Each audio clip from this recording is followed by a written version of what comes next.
Meron po tayong kikilalanin, no? At ito pong kikilalanin natin, former OFW from Saudi. At dahil Saturday ngayon dito sa opisina, it's check-a-check-a day. Ito na po, kilalanin na po natin. Ma'am, ano pong pangalan nyo?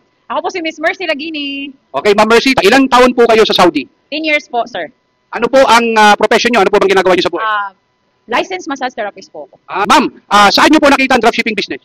Actually, nirefer ako ng cousin ko. Ano pong nagustuhan nyo sa dropshipping business?